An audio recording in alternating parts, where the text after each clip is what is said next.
Tables बनाने से पहले हम डेटाबेस डिजाइन के कुछ बेसिक्स को समझ लेते हैं। सबसे पहले जब भी आप किसी टेबल का फील्ड नाम रखें, वो ऐसा हो कि आपको समझ आ जाए और उससे टेबल से रिलेटेड नाम हो। उसके पश्चात यदि जब आप नाम रख रहे हैं तो ट्राई ये करें कि उनमें किसी भी तरह का स्पेस ना पाए। आप एक्सेस में स्पेस दे सकते हैं, लेकिन स्पेस देने से आपको, यदि आप कोडिंग करना जानते हैं तो एसक्यूएल कमांड्स या कोडिंग करने में आपको समस्या आ सकती है। इसीलिए ट्राई करें आप स्पेस मत दें।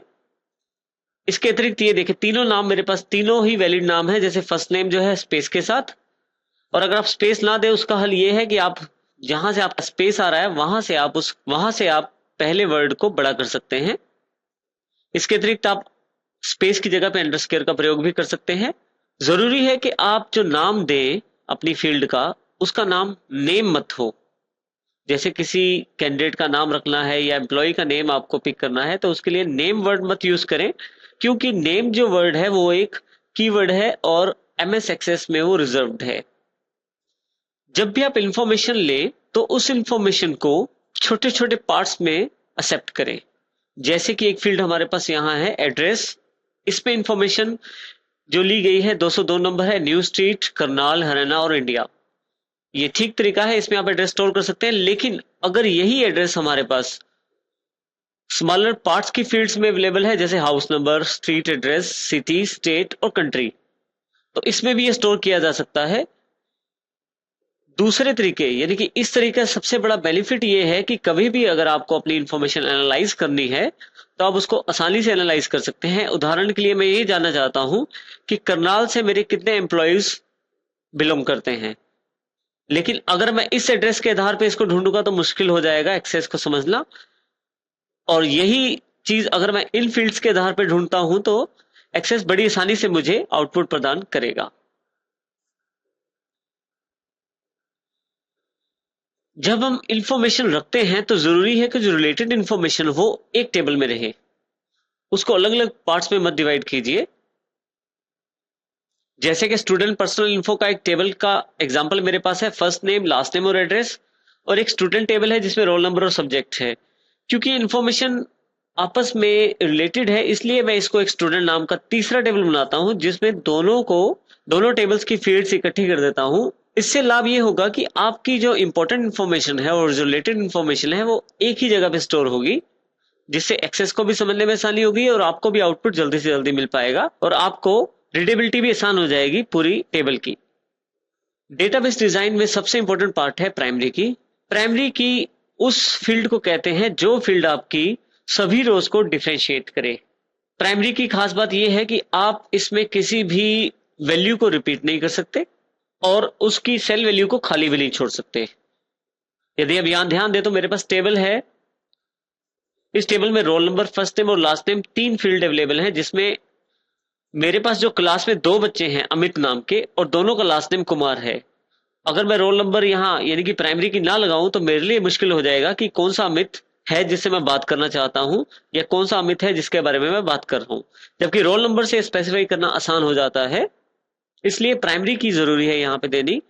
तो इस तरह से यदि आप प्राइमरी की देते हैं तो इससे आपकी सभी जो रोज होती हैं वो डिफरेंशिएट हो जाती हैं एक दूसरे से और आपकी सभी रोज यूनिक रहती हैं।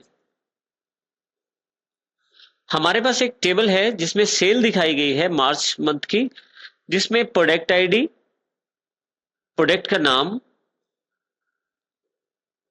कितनी सेल हुई, किस डीलर को माल बेचा गया और डीलर कौन से शहर से बिलोंग करता है। ये इंफॉर्मेशन मेरे पास इस टेबल में स्टोर है। यदि आप ध्यान से देखें तो इस टेबल में काफी सारा डेटा जो है रिपीट होता जा रहा है। बार बार हमें उसी डेटा को टाइप करना पड़ रहा है, जिससे मैं स्पेस को बिना वजह ही असाइन करता जा रहा हूं, जिससे कि बिना वजह ही एक ही वैल्यू को आपको बार बार टाइप करना पड़ रहा है और वो कंप्यूटर में अपना स्पेस भी घेर रहा है। जैसे कि उदाहरण के तौर पे जो प्रोडक्ट आईडी 1001 है, 1001 है, उसमें प्रोडक्ट का नाम शुगर है और उसकी सेल है 2000 रुपए की, जिसमें डीलर टीबीजेड एंड कंपनी को हमने दिल्ली में माल बेचा है।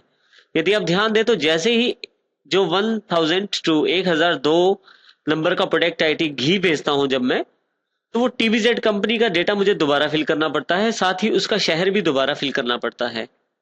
इसी तरह से यदि मैं ध्यान दूं तो मेरे पास यहाँ केन एंड कंपनी है करनाल की, ये भी बार बार मुझे इसका डेटा भरना पड़ता है। तो जब भी मैं इसको माल बेचता हूं तो इसकी इंफॉर्मेशन मुझे यहाँ भरनी पड़ती है। इसके अतिरिक्त अगर यहाँ भी आप देखें तो मुझे जब भी सेल होती है शुगर की तो शुगर लिखना जरूरी हो जाता है, और जितनी बार मुझे सेल करनी पड़ेगी हर बार मुझे शुगर वर्ड का यूज करना पड़ेगा। तो बिना वजह मुझे हर एक डेटा को रिपीट करना पड़ रहा है। ऐसी समस्या से बचने के लिए हम रिपीटेड डेटा को अलग टेबल्स में स्टोर करके रख सकते हैं।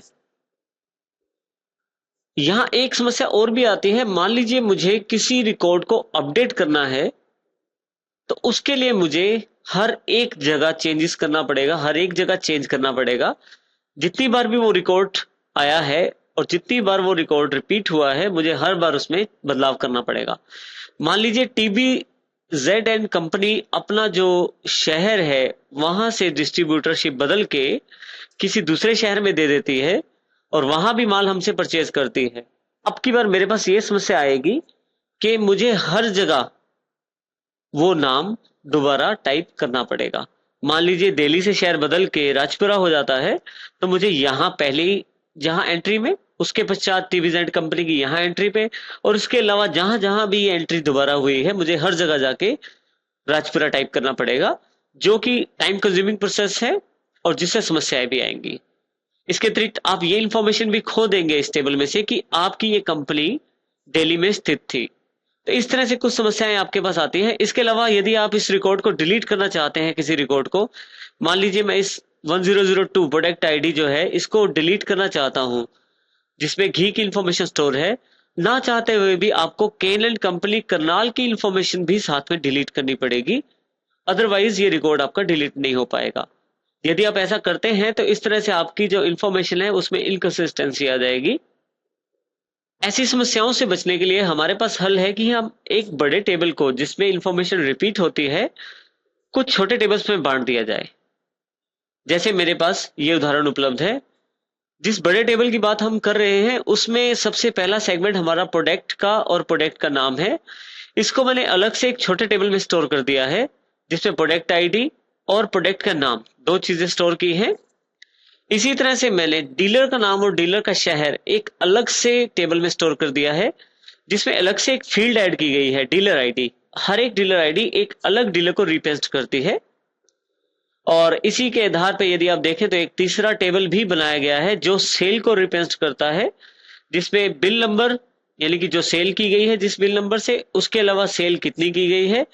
और यहाँ पे हमने फॉरेन की कॉन्सेप्ट पढ़ा है, बिल्कुल उसी कॉन्सेप्ट का प्रयोग करते हुए प्रोडक्ट आईडी को यहाँ प्रयोग किया गया है जिससे ये वाला टेबल इस वाले टेबल से रिलेट हो जाएगा। और इसी तरह से डीलर आईडी की इंफॉर्मेशन भी यहाँ रखी गई है जिससे आप इस इंफॉर्मेशन को डीलर वाले टेबल से रिलेट कर सकते हैं। इस तरह से आप बड़ी इंफॉर्मेशन को छोटे छोटे टेबल्स में बांट के सुनियोजित तरीके से रख सकते हैं। और जब भी हम टेबल बनाते हैं तो ये मुख्य चीजें रहती हैं जिसका हमें ध्यान देना बहुत जरूरी होता है। इन चीजों का ध्यान रखें हम अपने टेबल्स में कंसिस्टेंसी ला सकते हैं, डेटा को ढंग से रख सकते, और उसके लिए हमें चेंजेस करने में या ऐड करने में डेटा या डिलीट करने में किसी भी प्रकार की किसी भी परेशानी का सामना नहीं करना पड़ेगा।